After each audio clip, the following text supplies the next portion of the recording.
توضيح رسمي من وزير القطاع حول تذبذبات اللي كانت في اتصالات الجزائر، وإيلون ماسك يقول لك ما تقراوش الطب لأنه انتهى زمن الأطباء. مرحبا بكم في تكفيت، أرواح نشوفوا التفاصيل.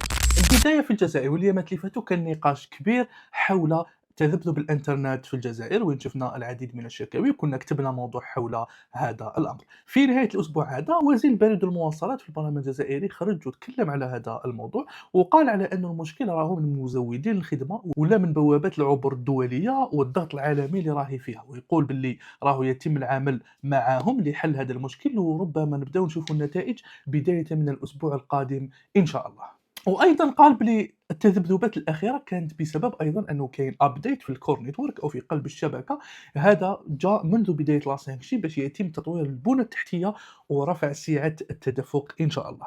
فوق هذا أيضًا الوزير تكلم على أنه 2027 راهو الهدف على أنه يتم تعميم لا فيبر أوبتيك والقضاء على كل الخطوط النحاسية إن شاء الله. سيميلار ويب خرجت لنا بواحد الرقم شباب بزاف، هي قالت لك باللي أنه جيميناي ارتفع العمل به إلى أكثر من 20%. في مقابل هذا شفنا انخفاض في ChatGPT وفي التعامل مع ChatGPT. هذا يؤكد واش كنا قلنا في الأسابيع الماضية على أنه كاين تفوق وكاين واحد الريمونتادا دارتها جوجل لChatGPT، والريمونتادا الكبيرة دارتها جوجل بالجيميناي اللي راح يكون في سيري وراح يكون في Apple Intelligence بداية من الإصدارات القادمة إن شاء الله، وين راهي تعمل Apple مع جوجل باش يكون الذكاء الاصطناعي تاع جوجل في قلب هواتف ولا في قلب نظام أبل كامل. وأبل فهمت الرسالة أنه جوجل اليوم راهي تسيطر وراهي تتفوق مرة أخرى في هذا المجال.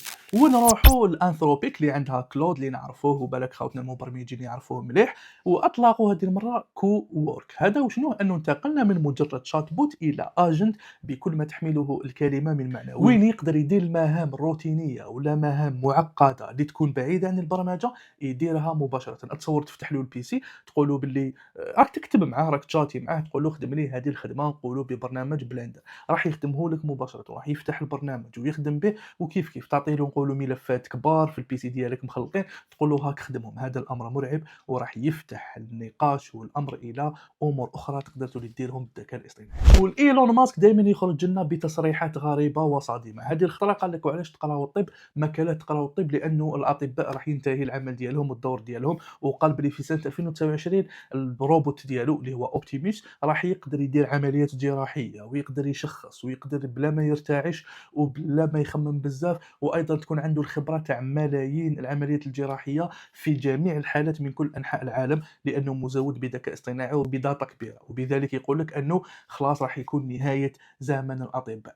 قل لي، هل تتفق في هذا الكلام؟ وزيد حاجة مهمة بزاف، أنت كتفكيرك اليوم هل تشوف بلي تقدر دير ثقة في روبوت يدير لك عملية جراحية 100%، ولا مازال لازم تشوف الثقة تاع البشر ولا هذيك اللمسة البشرية؟ شاركني في التعليقات، راح نقرا كامل التعليقات ديالكم بإذن الله. وفي الأخير هذه كانت تكفيد، وهذا محدثكم عبد الحق من ميل أنتك. ما تنساش تبارطاجي الحلقة وتشاركها مع أصحابك باش يصلهم كل جديد التقنية. نلتقي الأسبوع القادم بإذن الله، وسلام.